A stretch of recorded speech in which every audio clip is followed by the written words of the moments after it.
Hi everybody, welcome to Module 12. Before I go over the module with you, I wanted to talk with you just for a moment about one of the big ideas that we're going to talk about this week, and that is mindset.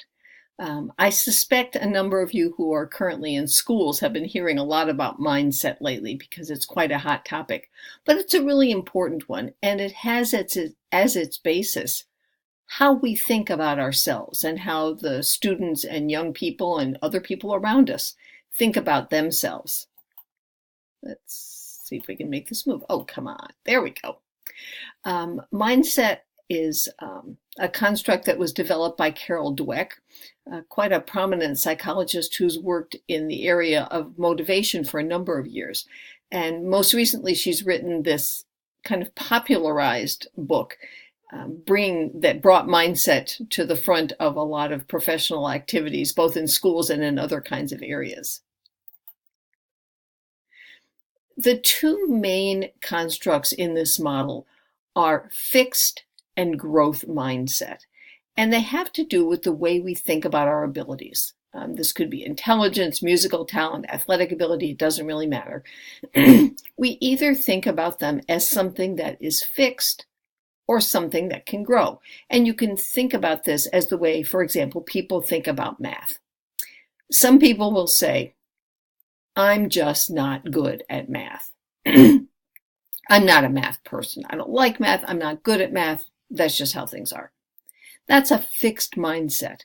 This person believes that their ability in math is something that is fixed, and they just have to adapt to it, probably by avoiding math. On the other hand, a growth mindset says, if I work hard at X, for example, math, I will get better at it. If I work hard at basketball, I'll be a better basketball player, as opposed to, well, I just don't have that athletic ability. Or if I work hard, I can be a better reader. If I put my mind to it, if I challenge myself, if I work on growth, that's a growth mindset. Either I have it or I don't. That's a fixed mindset. You might want to think about where you fall as you think about your intelligence, your musical ability, your artistic ability, your math ability. It is not as simple as it appears. Some of the really simplistic versions of this have made it sound as if teachers just say, you can get smarter, you've worked really hard, everything is going to be peachy keen. It's not quite as simple as that. And in fact, one of the things you might want to take a look at is Dweck's work on problems, misinterpretations, or oversimplifications as mindset. But these are a place to start. I love this diagram for a whole host of different things.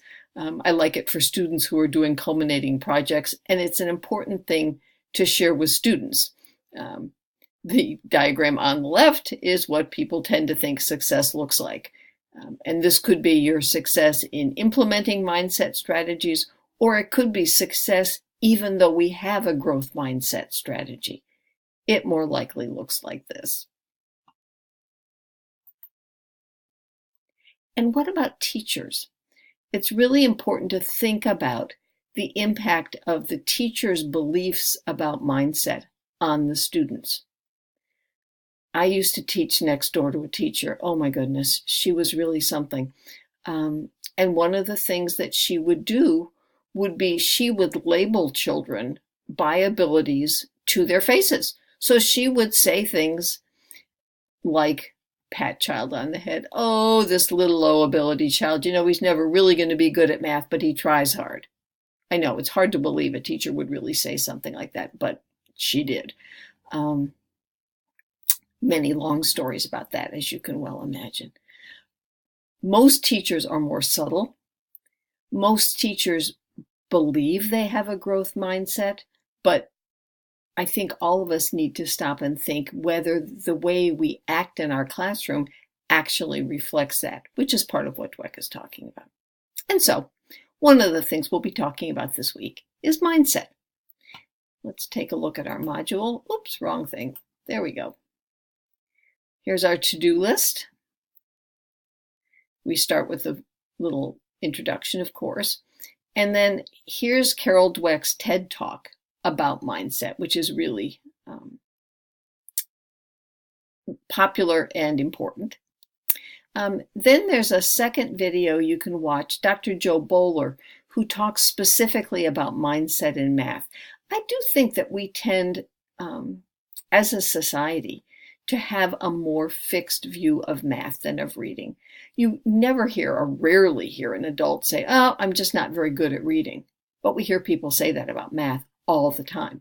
And so somehow we've given ourselves, as a society, permission to have a fixed mindset about math when that's really probably not very good for us.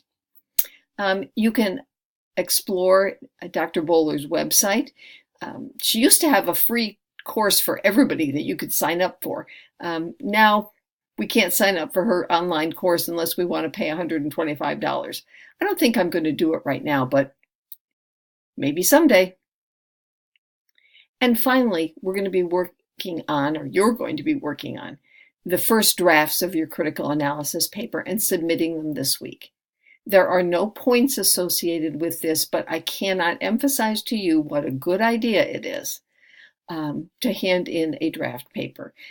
This way you can get feedback, you can know whether you're headed in the right direction, you can see whether there's major rework that has to be done, or whether you can just pat yourself on the back and hand it back in a couple weeks. So I will look forward to seeing those.